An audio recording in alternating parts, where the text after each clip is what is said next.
겨울철 관리법에 대해서 굉장히 쉽게 설명드렸었는데요. 아무래도 겨울에는 유지관리에 목적을 두어야 되지만 새로운 반려식물을 계절과 관계없이 드리고 싶은 마음은 모든 홈 가드너님들의 같은 마음일 것 같아요. 일반적인 초와 관엽 수목들도 좋지만 겨울철에는 특히나 가장 추천드릴 수 있는 식물이 바로 틸란드시아예요.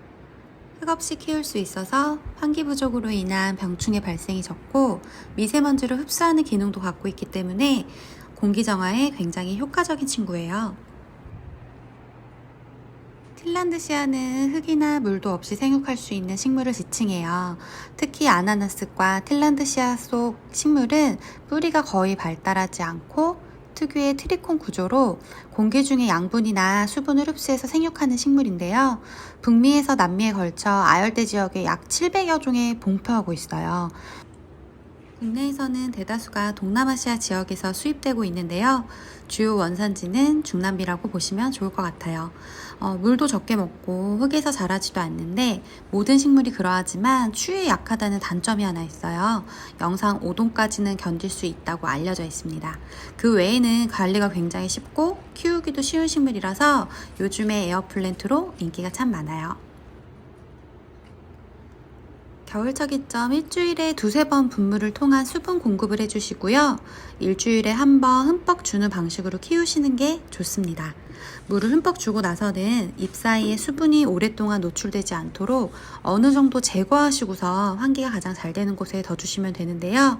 나무 밑에서 착생하는 식물이기 때문에 강한 햇빛보다는 은은한 햇살을 더 좋아해요. 아까 겨울철 추위에 약하다고 말씀드렸는데 그보다 더 싫어하는 건 또 고온이에요. 햇살이 강한 여름에는 바람이 잘 들고 해가 많이 비치지 않는 곳에서 생육하시는 게 가장 이상적이고요. 온도가 너무 높거나 습하면 잎이 좀 흐물거리면서 녹아버릴 수도 있으니까 이 점은 반드시 주의해 주셔야 돼요. 틸란드시아는 꽃이 피고 씨앗을 채종해서 키우기도 하지만 자라는 시간이 워낙 오래 걸리고 꾸준한 습도 유지를 해주는 게 쉽지 않기 때문에 모체에서 자라나는 자구를 이용해서 번식을 해주는 게 일반적이에요. 모체의 여러 아이들이 한 몸을 이룬 걸 클럼프라고 하는데요. 어느 정도 크기가 커졌을 때 분리가 가능하다는 점이 굉장히 중요해요. 어린 모종들은 크기가 작은 만큼 예민하기 때문에 분리를 빠르게 시도하다가는 몸살을 앓아서 천천히 시들 수도 있어요. 그렇기 때문에 틀럼프의 크기가 커진다면 저절로 떨어지거나 자구들이 모체만큼 커졌을 때 천천히 분리를 시도해 주시는 게 가장 좋습니다. 이처럼 틸란드시아는 조금은 조심스럽게 다루어 주시는 게 좋아요. 다른 이유로 위에서 말씀드렸던 미세먼지와 수분을 흡착하는 트리콤 구조가 잎 주변에 형성되어 있기 때문이에요. 작은 먼지와 같이 잎이 붙어있는 이 트리콤들은 현미경으로 확대를 해보면 작은 밥그릇과 같은 형태를 이루고 있어요. 이 그릇에 미세먼지와 유기화학물 그리고 수분이 차곡차곡 쌓이면 천천히 그릇이 펴지면서 수분과 영양분을 몸체로 퍼뜨리는 역할을 하거든요. 그래서 백분처럼 하얗게 퍼져 있는 이 트리콤을 손으로 긁어내거나 아니면 강한 충격을 받았을 때는 트리콤이 재생성되지 않기 때문에 반드시 조심스럽게 다뤄주셔야 합니다. 현미경으로 확대해본 트리콤 구조가 가장 촘촘하게 이루어진 틸란드시아는 보호종으로 수입이 중지된 세로그라피카나라는 식물이에요. 가장 우리가 원하는 워너비 틸란드시아겠죠? 틸란을 키우면서 생기는 궁금증 중에서 틸란드시아가 새끼를 낳으면서 어미 모체가 점점 시들어간다고 걱정하시는 분들 계시는데요. 틸란드시아가 속한 아나나스과의 공통점이 어미 모체는 꽃을 피우고 진 다음에는 자구를 생성하면서 생명 연장을 하는 생애 사이클을 가지고 있어요. 점점 시들어서 죽어가는 게 아니라 자구가 모체의 영양분을 흡수하며 자라기 때문에 모체의 영양분을 자구가 모두 흡수했을 때 모체가 시들어 버리는 것은 자연스러운 현상입니다. 그리고 틸란드시아의 잎끝이 마르는 문제는 물 부족인데요. 바스락거리는 갈색으로 마른 틸란드시아의 잎 끝부분은 이미 트리콤 구조 역시 소멸이 된 상태예요. 마른 잎끝을 전지가위로 잘 정리하면서 물주기 기한을 놓치지 않는 것이 점점 타들어가지 않게 키울 수 있는 요령입니다. 자, 그리고 틸란드시아 이오난사나 휴스톤, 코튼 캔디 같은 아이들이 윤기를 잃어가면서 마른다고 하시는 분들이 있는데요.